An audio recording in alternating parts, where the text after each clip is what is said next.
Shalom Elohim, jumpa lagi teman-teman sekalian, saudara sekalian. Kiranya Tuhan memberkati kita semua dalam program kesaksian iman ini. Dan saya percaya teman-teman semua, Bapak Ibu sekalian, sangat diberkati Tuhan dan mengalami kebahagiaan, kesejahteraan dalam Kristus Yesus, Tuhan kita. Hari ini kita akan mendengarkan kesaksian dari seorang putra Aceh. Mungkin saudara sudah mengenal beliau. Beliau adalah Bapak Effendi Usman, seorang hamba Tuhan yang sekarang aktif melakukan penginjilan dan masuk ke pelosok-pelosok di daerah Sumatera. Saudara, bagaimana beliau menjadi seorang Kristen dan meninggalkan agamanya yang lama? Itu dikarenakan beliau mengikuti sebuah perdebatan di forum Facebook, dan disitulah beliau mengalami sebuah sentuhan rohani dari seorang anak Tuhan yang membuat beliau menjadi tercenung, menjadi merenung tentang iman Kristen dari anak Tuhan ini. Dari perkataan anak Tuhan ini, Bapak Effendi Usman merenung lama dan akhirnya mulai mengalami pergumulan iman, dan selanjutnya beliau begitu penasaran dengan iman Kristen dari anak Tuhan ini. Saudara tahu bahwa akhirnya beliau dijamah Tuhan, ditangkap Tuhan, dan menjadi pelayan Tuhan yang luar biasa dan menjadi militan di ladang penginjilan. Nah saudara, bagaimana ceritanya? Mari kita dengarkan bersama-sama. Ya, terima kasih banyak teman-teman semuanya. Nama saya Effendi Usman, nama baptis saya Abraham. Saya sering dipanggil Umpen. Nah, kalau selama saya muncul di channel, muncul di YouTube, itu orang lebih mengenal saya dengan nama Aki. Aku kabarkan Injil Keselamatan. Saya orang Aceh asli, Nanggro Aceh, Tanah Rencong, Tanah Aulia, daerah Biren, Bang. Tapi saya tidak perlu sebutkan kota apa dan desa apa. Di ujung Sumatera ya. Ujung Sumatera, ujung Sumatera, Aceh. Haleluya. Nah, saya pernah berpendidikan SD di desa saya. Tamat saya SD, mama saya yang sangat saya cintai mengantarkan saya ke sebuah pondok pesantren di daerah kawasan Luxmawe, Aceh Utara. Begitu, Bang. Haleluya. Katanya pernah dengar, saya dengar katanya pernah belajar di pesantren, betulkah itu? Iya, Bang. Kita pernah belajar pesantren selama dari kelas 1 SMP sampai kelas 3 SMA. Itu kita mondok di situ, tidak boleh pulang. Pulang libur, pulang boleh apabila sakit berat. Berarti Anda ini seorang murtadin gitu. Kalau sekarang murtadin ya. Kalau orang-orang mengatakan pada umumnya itu kafir. Tapi sekarang saya senang dipanggil kafir juga senang, dipanggil murtadin juga senang. Kenapa senang? Kalau dipanggil kafir, saya punya arti dan makna tersendiri. Kaya akan firman. Nah, bila Kafir, kaya akan firman. Tapi bila dipanggil murtadin, saya juga tidak malu ya, tidak merasa khawatir dan takut. Karena murtadin itu kan pindah agama sebenarnya. Nah, yang paling saya takutkan itu ketika saya murtad sama Tuhan ya. Ketika murtad sama Tuhan, saya meninggalkan keselamatan, itu paling takut. Apalagi kalau saya sempat menyangkal iman saya yang sekarang. Saya orang Islam, bukan Muslim, tapi Islam. Nah, ini perlu teman-teman ketahui ya. Karena orang berpikir selama ini Muslim itu adalah agama Islam. Padahal bukan. Muslim itu adalah orang yang taat. Muslim itu orang yang tunduk. Muslim itu orang yang patuh. Dan lebih daripada itu adalah Muslim itu adalah orang yang menyerahkan diri sepenuhnya kepada Tuhan. Itu Muslim. Nah, sedangkan Islam apa? Islam itu adalah agama. Kalau Muslim bukan. Beda Muslim dengan Islam. Islam itu agama. Muslim itulah orang yang taat. Taat kepada agama dan taat kepada Tuhan. Nah, itulah yang dinamakan dengan Muslim. Lalu oleh orang-orang karena sering dipakai untuk orang Islam, dikatakanlah Muslim identik dengan agama Islam. Nah, saya juga baru menemukan ketika saya belajar dan merenungkan, ketika saya search di Google makna daripada Muslim, itu keluar tunduk, patuh, taat, dan menyerahkan diri sepenuhnya kepada Tuhan. Oke, ini kayaknya tegang ya. Sebelum saya lanjutkan pertanyaan selanjutnya, saya mau tanya sama bro ini. Kalau kemana-mana pakai topi, ini sebenarnya artinya apa? Gitu. Saya dulu paling tidak suka pakai topi. Tapi kalau sekarang ini saya kemana-mana pakai topi sudah seperti ciri khas ya Bang ya. Sudah seperti ciri khas saya pakai topi. Rasanya kalau tidak ada topi, ada yang kurang di kepala saya. Tapi kalau saya melihat teman ya, saudara, siapapun ya, kalau sudah berteman terus jadi saudara, saya melihat ada topi yang keren, itu sebisa mungkin saya akan minta, walaupun malu ya, biarlah malu. Yang penting saya bisa dapat topi sebagai kenang-kenangan. Seperti topi ini dikasih oleh saudara saya yang sangat mengasihi saya juga, yang sering saya minta doa dan segala macam bila ada saya keperluan. Nah, kemarin saya ketemu, saya minta topinya. Topi PNG Papua Nugini. Iya. Makanya saya ikutin beliau hari ini untuk ngobrol pakai topi juga. Oke guys, kita tanya pertanyaan kedua. Bolehkah Anda menceritakan kapan Anda menjadi seorang murtadin atau meyakini iman Kristen atau Nasrani? Bisa dijelaskan bro? Awal mulainya pengenalan saya kepada agama Kristen itu tahun 2014. Tahun 2014, tapi saya belum masuk agama Kristen. Masih pengenalan, ngintip-ngintip istilahnya. Nah, awal mulanya itu lewat perdebatan di Facebook bisa dibilang. Nah, kebetulan saya punya usaha sapu lidi di Aceh dulu. Walaupun usaha itu jatuh bangun, yang penting saya punya usaha sapu lidi. Nah, waktu itu lagi marak-maraknya film sinetron Tukang Bubur Naik Haji. Saya senang dengan film itu, senang sekali. Jadi iseng-iseng selesai saya sholat asar, ba'da sholat asri, saya buatlah status di Facebook, di akun saya. Insya Allah tahun 2017 tukang sapu naik haji. Kalau di RCTI sinetron Tukang Bubur Naik Haji, saya pun bisa tukang sapu pun bisa naik haji. Nah, itu banyak sekali orang yang komentar positif yang bisa membuat gairah saya di dalam bekerja itu, muncul gairah saya dalam bekerja, muncul semangat saya sehingga saya tambah giat lagi dalam bekerja. Nah, sehingga komentar-komentar seperti itu membuat saya benar-benar yakin saya bisa naik haji. Akan saya kumpulkan uang sedikit demi sedikit. Nah, lalu tiba-tiba ada orang Batak yang komentar, Boru Silalahi. Padahal saya tidak tahu ya kok bisa muncul beliau di wall saya, di kolom komentar saya. Beliau bilang begini, apa kamu bilang naik haji? Jangan-jangan tahun 2017 kamu ke Israel. Itu bagi kami umat Islam ya.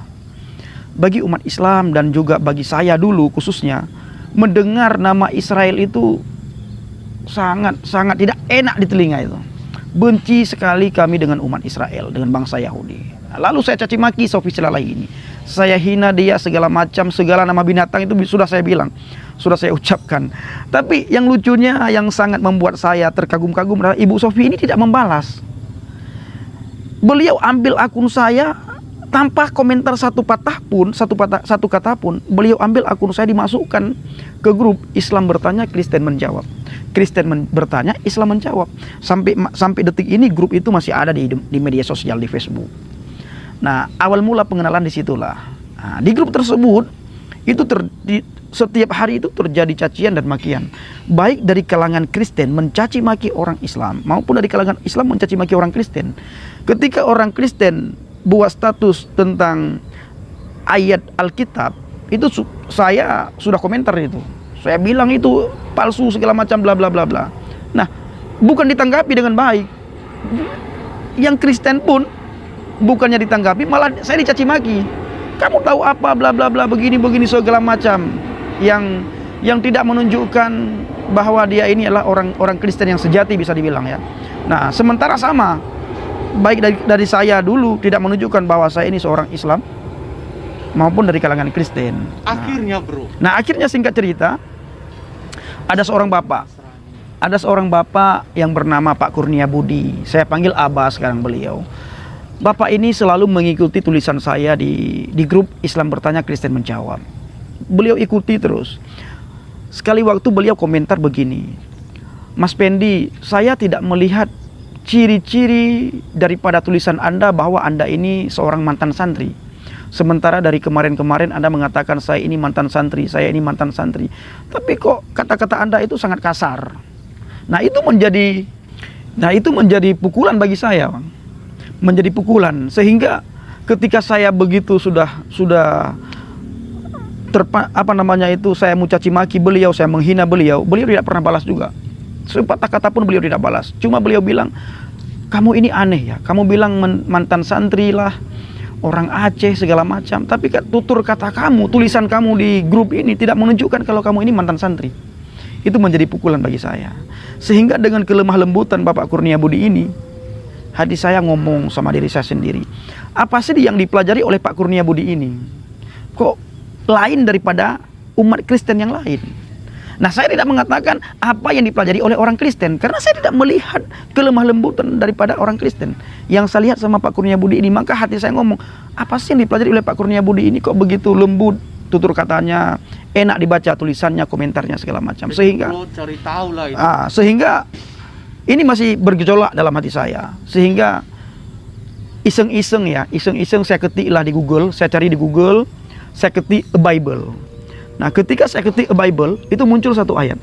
Tidak ada ayat setelahnya, tidak ada ayat sebelumnya. Satu ayat muncul, itu aneh sekali. Akulah jalan kebenaran dan hidup. Tidak ada seorang pun yang datang kepada Bapa kalau tidak melalui aku. Ketika saya menemukan Injil Yohanes 14 ayat 6, saya teringat ketika saya masih di pesantren ya. Di pesantren tidak pernah saya temukan nabi dan rasul, seorang nabi dan rasul yang mengatakan sebagaimana Yesus katakan. Akulah jalan, akulah kebenaran, akulah kehidupan. Tidak ada seorang pun yang datang kepada Bapa kalau tidak melalui aku. Hanya Yesus yang berani mengatakan seperti itu, Yeshua HaMashiach. Sedangkan nabi-nabi yang lain tidak pernah ada satu kata pun, satu ayat pun yang mengatakan hal itu. Nah, pada waktu itu saya berpikir begini, memang benar semua nabi dan rasul itu adalah membawa orang menuju kepada Tuhan, membawa orang menuju kepada surga. Tapi tidak pernah ada satu nabi dan rasul pun yang berani mengatakan sebagaimana Yesus katakan.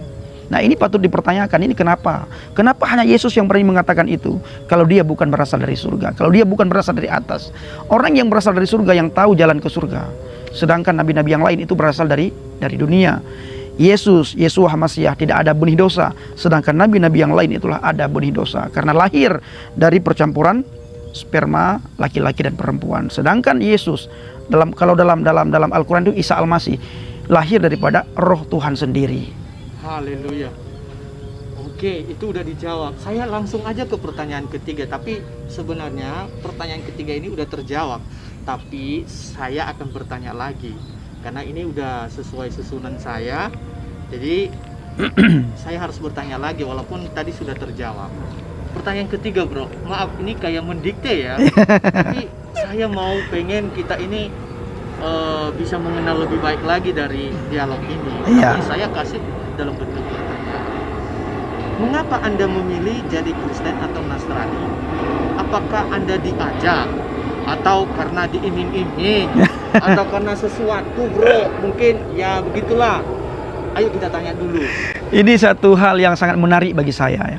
Yang pertama sekali saya sudah jawab. Saya menjadi orang Kristen itu karena Yohanes 14 ayat 6. Ketika saya membaca itu, Tuhan berbicara kepada saya. Saya tidak tahu waktu itu Tuhan berbicara ya. Yang jelas ada suara yang saya dengar dengan sangat jernih, dengan sangat lemah lembut, dengan sangat halus, enak didengar, membuat saya merinding, yaitu suaranya begini. Akulah jalan, akulah jalan, akulah jalan. Setiap saya melakukan aktivitas, saya mendengar suara akulah jalan, akulah jalan. Setiap saya sholat juga saya mendengar suara akulah jalan, akulah jalan, akulah jalan. Ini yang membuat saya percaya kepada Tuhan yang telah diimani oleh umat Kristen, yaitu Yeshua HaMashiach atau Yesus Kristus. Makanya mengimani sekarang Iya, Nasrani ya. Nasrani, iya. Percaya kepada Tuhan Islam. Iya. Oke, yang keempat. Tadi mengenai masalah iming-iming. Iming-iming. Oh ya. Ini menarik sekali karena banyak teman-teman saya mengatakan di Facebook ya, waktu saya masih punya akun Avraham Oke, itu banyak sekali komentar teman-teman dari Aceh khususnya, mereka bilang si Pendi ini sudah 4 tahun, waktu itu 4 tahun saya, 4 tahun sudah masuk Kristen.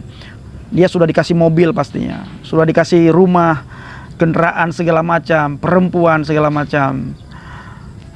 Masuk Kristen itu tidak segampang, masuk Kristen tidak segampang itu. Berarti butuh proses ya, bro? Butuh proses. Bahkan kita masuk percaya kepada Yesus, Yeshua HaMashiach, itu harus siap dicemooh, harus siap dikucilkan, harus siap ditolak oleh masyarakat, oleh teman, bahkan keluarga. Nah, saya tidak mengalami apapun, iming-iming tidak ada. Cuma satu janji Tuhan, engkau percaya sama aku, percaya kepada Yesus, maka hidupmu, engkau akan memperoleh hidup yang kekal. Haleluya. Surga menantimu. Bahkan Yesus Yesus juga berkata begitu. bahkan Yesus berkata, aku datang kepada Bapa menyediakan tempat bagimu, karena di rumah Bapakku banyak tempat. Haleluya. Hanya itu janji Tuhan. Tapi kalau janji manusia tidak ada. Bahkan saya ketika masuk Kristen, percaya kepada Yesus, itu saya ditolak oleh orang Kristen. Orang Kristen tidak menerima saya. Mungkin mereka masih takut atau bagaimana? Yang pertama sekali mereka takut. Yang kedua, ini orang Aceh tidak semudah itu orang Aceh masuk Kristen. Karena dari segi akidah, itu Aceh benar-benar berpegang teguh pada firman Tuhan, pada firman Allah, pada Al-Quran, di mana dikatakan inna dina indallahi Islam, agama yang benar di sisi Allah adalah agama Islam. Ketika berbicara agama Islam, kami berpegang teguh pada dua hal. Yang pertama pada Al-Quranul Karim, yang kedua pada hadis. Tapi setelah saya masuk Kristen, ini hebatnya kekristenannya. Kekristenan bukan berbicara masalah agama, tapi kekristenan berbicara masalah kehidupan yang kekal, masalah kerajaan surga. Hebatnya kekristenan apa? Kekristenan hebatnya, Alkitab bisa berdiri sendiri tanpa ada berpegang pada kata hamba Tuhan, kata pendeta, kata penginjil, cukup kata Tuhan. Haleluya. Itu hebatnya. Jadi dia ditangkap oleh Yeshua HaMashiach. Oke. Ini udah mulai seru ya, bro. Pertanyaan keempat ini juga mungkin udah terjawab tadi, tapi saya mesti tanya lagi. Ya, pertanyaan keempat. Sebelum Anda menjadi seorang Kristen atau Nasrani, apakah Anda tahu tentang Kristen atau Nasrani? Otomatis tahu, tapi tahu sebatas agama. Bahwa Kristen itu agama. Oh, berarti bro sudah tahu Sudah tahu. Sebenarnya Nasrani itu mengajarkan tentang kehidupan kekal, bahkan keselamatan. Oh, itu nggak di dalam tahu. Yeshua. Itu belum tahu. Belum tahu, bro. Yang tahu Ternyata cuma hanya umumnya saja. umumnya Bahwa di Indonesia ada agama yang bernama Kristen. agama Kristen. Tapi Tuhannya orang Kristen, Yesus itu kami tahu, saya tahu. Oke, tahu tentang Yesus Kristus atau Yeshua HaMashiach, tapi tidak tahu secara spesifiknya. Begitu ya, bro ya. Betul ya. Awalnya. Oke, Ya. sudah terjawab. Pertanyaan kelima. Apakah kepercayaan Anda sebelumnya meragukan Anda untuk memperoleh keselamatan jiwa? Atau memang Anda hanya ikut-ikutan menjadi seorang Kristen atau Nasrani supaya Anda dikenal orang banyak? Saya percaya kepada masuk Kristen ya. Itu masuk Kristen murni karena keselamatan. Oke. Nah, itu jawaban pertama. Keselamatan. Itu karena keselamatan, bukan karena iming-iming, bukan karena hal-hal yang lain, bukan. Hanya karena keselamatan. Kalau untuk terkenal, apanya terkenal? Malah saya seperti saya katakan tadi, masuk Kristen ditolak, orang Kristen saja menolak. Mereka tidak percaya kalau saya ingin masuk Kristen. Ditolak. Saya butuh perjuangan luar biasa. Saya sering menangis itu. Saya berdoa, Tuhan, waktu itu saya berdoa begini, Tuhan Yesus tolong, Tuhan Yesus tolong, perkenalkan dirimu kepada saya, dan tolong supaya ada orang yang membimbing saya. Tolong Tuhan, ada orang yang membina saya, yang memperkenalkan saya lebih dalam lagi terhadap keselamatan, yaitu Yesus Kristus. Itu doa saya. Kalau untuk terkenal, apa yang dibanggakan selain keselamatan? keselamatan dan kepastian kehidupan kekal. kehidupan itu yang ya. kekal. Kalau yang lain kita di mana-mana ditolak. Haleluya. Bahkan teman ditolak, mama, semuanya saya tidak bisa ceritakan masalah keluarga karena saya dulu orang yang sangat bisa dibilang sangat bejat ya bang, orang yang sangat bejat. Kalau bahasa Aceh itu urang paleh, urang paleh. Jadi orang yang banyak sekali dosa. Nah, tapi sekarang setelah saya percaya kepada Yeshua HaMasyiah, saya masuk Kristen, baru saya tahu ternyata Yeshua HaMasyiah datang kepada orang yang berdosa. Dan telah memberikan pengampunan, Memberikan hidup yang kekal. Iya. Keselamatan kekal hanya ada di dalam Yeshua HaMasyiah. Nah, kalau yang lain tidak ada. Bahkan kalau seandainya ada orang yang bertanya, kalau waktu bisa diputar ke 5 tahun yang lalu, disuruh saya masuk Kristen, saya tidak mau. Jauh dari mama, saya anak tunggal. Saya sedih sekali kalau membicarakan hal ini. Umur saya 1 tahun, bapak saya meninggal dunia. Dan yang lain sebagainya, bla bla bla bla, yang tidak bisa saya ceritakan. Nah, bahkan ketika saya masuk Kristen, saya tidak mau mengekspos diri saya, dan saya juga tidak mau diekspos. Dan saya tidak mau bersaksi di gedung-gedung, di gereja-gereja besar, itu saya tidak mau. Kenapa? Karena kalau saya bersaksi di situ, otomatis cepat sekali terkenal ya. Saya lebih suka kemana? Saya lebih suka penginjilan, ke pedalaman, mencari jiwa-jiwa, terutama sekali mu'alaf. Nah, kalau masuk ke gereja, saya seperti saya katakan barusan, saya tidak pernah mengekspos diri saya. Nah, lalu kenapa saya bisa ada di channel di YouTube? Itu karena corona. Saya tidak bisa berbuat banyak, tidak bisa jalan penginjilan, tidak bisa melakukan pelayanan yang sebagaimana mestinya saya lakukan. Sehingga ada teman-teman di pedalaman minta saya untuk buatkan video sehingga bisa menjadi berkat bagi mereka. Maka saya muncul di YouTube. Di YouTube. Oke. Haleluya. Ini pertanyaan yang ke-6, tapi sudah dijawab tadi di awal. Tapi saya harus tetap bertanya ya, Bro ya. Ya, siap. Biasanya seorang yang beralih kepada iman Kristen atau Nasrani selalu mempunyai ayat Alkitab yang menjadi dasar dan keyakinan untuk diteguhkan dalam iman dan kepercayaan Anda kepada Yeshua HaMasyiah. Adakah ayat itu? Atau mungkin tadi udah terjawab satu? Sudah terjawab itu. Yohanes 14 ayat 6. Itu kunci bagi saya. Nah, kenapa seperti itu? Yohanes 14 ayat 6, ketika saya merenungkan Yeshua HaMasyiah atau Yesus Kristus, itu bukan saja begini. Tuhan bukan, ketika saya merenungkan Yohanes 14 ayat 6, Tuhan bukan saja menciptakan dunia ini, menciptakan isinya, termasuk menciptakan kita manusia, tetapi Tuhan juga bertanggung jawab kepada kita supaya kita bisa sampai ke surga. Yohanes 14 ayat 6. Dia turun dalam dunia manusia, dia mengambil rupa manusia. Memang dia turun ke dunia manusia, dia ambil rupa manusia, menjadi manusia yang sempurna, tidak tercacat oleh karena kesalahan dan dosa. Dosa tidak bisa menjamah dia, maut pun tidak akan bisa menyentuh dia, tidak berkuasa kepadanya. Dan dia menunjukkan jalan kepada kita menuju kepada Bapa, bertemu dengan Bapa face to face hanya melalui Yesus Kristus, Yeshua HaMasyiah. Bahkan dia mengajarkan kepada kita bagaimana hidup benar segala macam, sehingga tidak melenceng ke kiri dan ke kanan. Oke, ini saya kasih pertanyaan lagi ya, Bro ya. Siap. Oke, itu nanti dicatat ya, ayat Yohanes tadi. Oke, menurut Anda, apakah Isa yang dituliskan dan yang diceritakan pada keyakinan Anda sebelumnya tidak meyakinkan Anda pada kepercayaan yang Anda jalani atau yakini waktu itu? Enggak. Yesus dengan Isa Al-Masih, Yeshua HaMasyiah dengan Isa Al-Masih, Yesus Kristus dengan Isa Al-Masih itu berbeda pribadi bagi saya ya. Walaupun ada sebagian orang mengatakan itu sama, bagi saya itu beda banget. Yang pertama, namanya sudah beda. Lahir segala macam, ibunya segala macam, tempat segala macam itu sudah berbeda. Bahkan di dalam Al-Quran, di satu ayat dikatakan wa ma qataluhu wa ma salabuhu. Engkau tidak membunuhnya Isa Al-Masih dan engkau tidak menyalibnya Isa Al-Masih. Tetapi di ayat yang lain Al-Quran juga mencatat, salamu alayya, salam sejahtera atasku, aina wulidtu, di mana aku dilahirkan, wa aina amitu, di mana aku mati, wa ma'athu hayyan, dan di mana aku dibangkitkan. Nah, ini menunjukkan di mana aku mati atau di mana aku wafat, itu kan berarti dia pernah mati. Nah, sementara ayat yang lain dia tidak dibunuh. Wa ma qataluhu wa ma salabuhu, engkau tidak membunuhnya dan engkau tidak menyalibnya.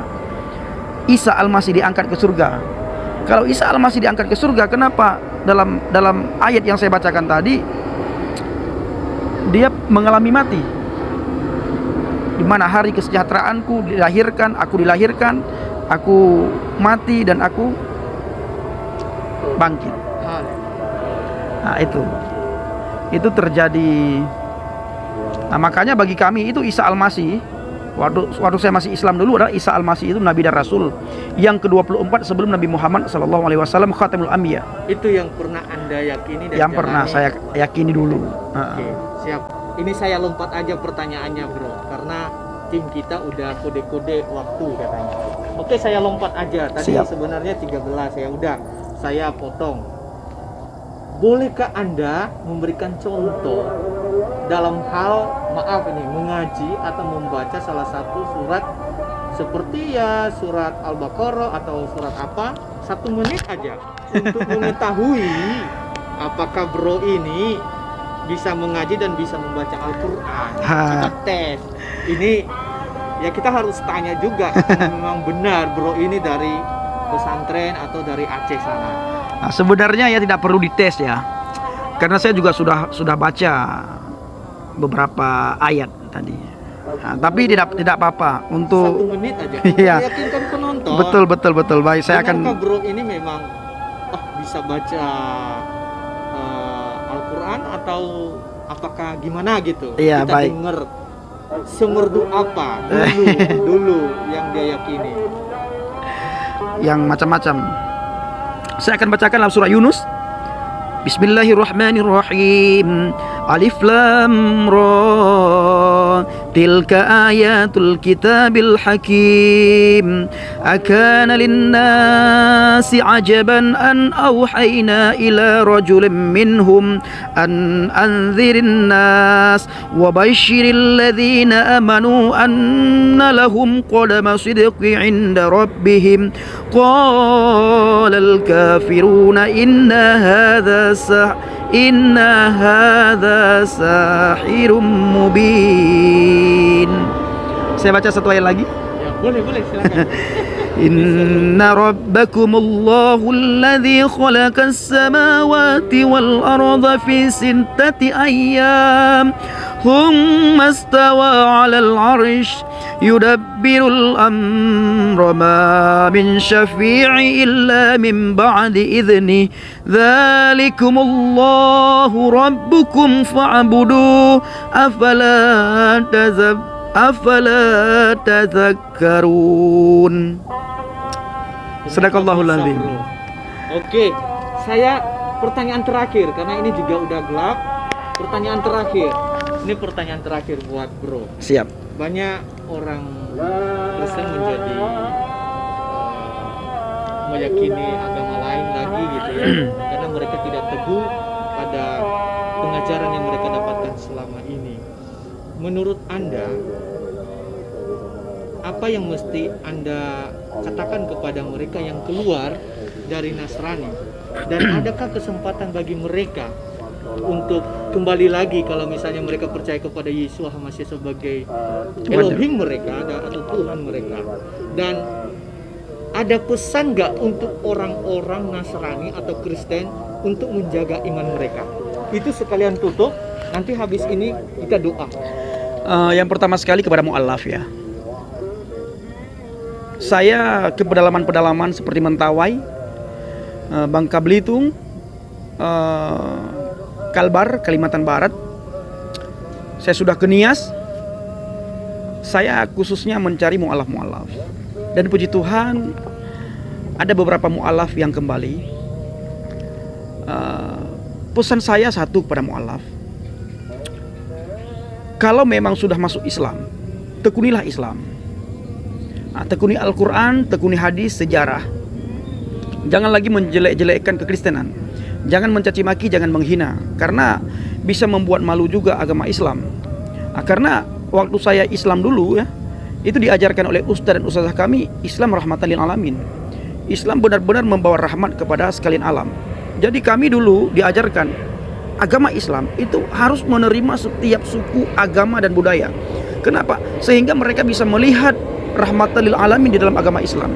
Tetapi ketika ada mu'alaf yang mencaci maki kekristenan, mencaci maki Injil, bahkan menghina Tuhan Yesus, Yeshua HaMashiach, itu satu hal yang tidak masuk akal ya. Karena mereka mengatakan sudah mendapatkan hidayah.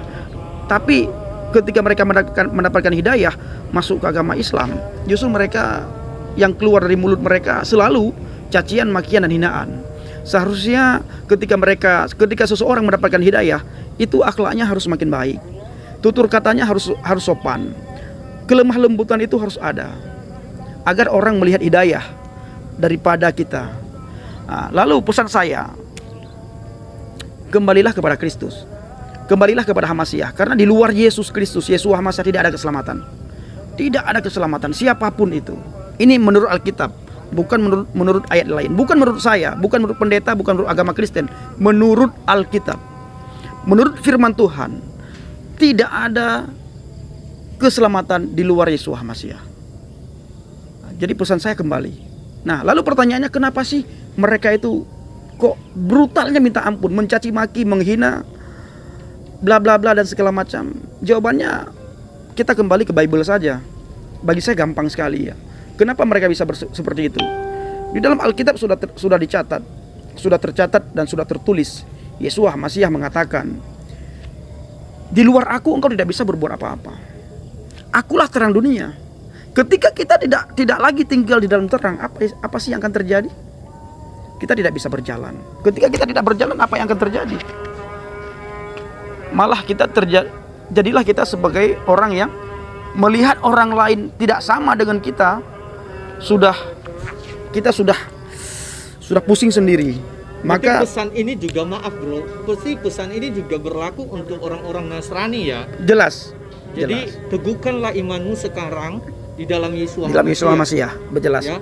Begitu ya bro. Begitu. Nah, satu lagi, saya juga meminta kepada orang dari seberang masuk Kristen, ayo kita bertutur kata yang lemah lembut. Kita belajar kepada Yeshua HaMashiach. Belajarlah kepada aku karena aku lemah lembut dan rendah hati. Nah, kalau kita bisa memposisikan diri kita menjadi sahabat bagi semua orang, saya rasa tidak ada orang yang menolak kita. Saya sudah penginjilan kemana-mana. Di Padang saya melakukan juga penginjilan ya. Cara saya itu gampang sekali. Saya bicara di HP, saya ceritakan tentang ketuhanan Yeshua HaMashiach, saya ceritakan tentang Injil. Banyak orang yang mendengar, saya tidak diapa-apain. Nah, paling-paling kalau orang itu tidak senang dengan suara kita, dia pindah. Haleluya. Nah, tapi kalau kita caci maki, kita hina, itu jangankan dia mendengar Injil, suara kita aja ditolak. Jadi saya memposisikan diri saya di dalam ladang pelayanan, khususnya penginjilan. Saya tidak pernah berharap seseorang yang saya layani, orang yang saya jumpai itu menerima Yeshua HaMashiach. Tapi yang saya harapkan yang pertama sekali adalah bagaimana orang yang saya jumpai itu menerima saya dulu. Kalau orang itu sudah menerima saya dulu, otomatis sudah menjadi sahabat. Apapun yang saya bilang, pasti sedikitnya mereka dengar. Haleluya. Itu. Haleluya. Jadi saudaraku yang sudah mengimani Yesus sebagai Elohimnya atau Tuhannya, jagalah itu baik-baik dan peliharalah itu baik-baik. Haleluya. Terima kasih bro untuk dialog ini. Sama-sama. Ini agak malam. Sama-sama. Sudah mulai malam dan sebelumnya sukses buat Anda dalam pelayanan Anda dimanapun Anda berada. Yeshua HaMashiach memberkati dan Roh Kudus yaitu Ruach HaKodes di dalam Yeshua HaMashiach akan memberikan kekuatan terus. Amin. Haleluya.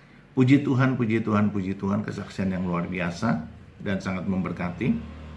Dan saudara, marilah kita terus berdoa, marilah kita terus bergumul dan mendoakan terus saudara-saudara kita yang belum percaya Yesus Kristus, supaya mereka mengalami Kristus, supaya mereka mengalami perjumpaan pribadi dengan Kristus, supaya mereka mengalami kasih Kristus. Kalau saudara dan saya telah dijamah Tuhan, telah mengalami kasih Kristus, tentunya kita juga merindukan mereka-mereka yang belum mengenal Kristus, mengalami Kristus. Kita berdoa dari Sabang sampai Merauke untuk bangsa kita, supaya mereka dilawat Tuhan. Kita berdoa terus dan jangan menyerah.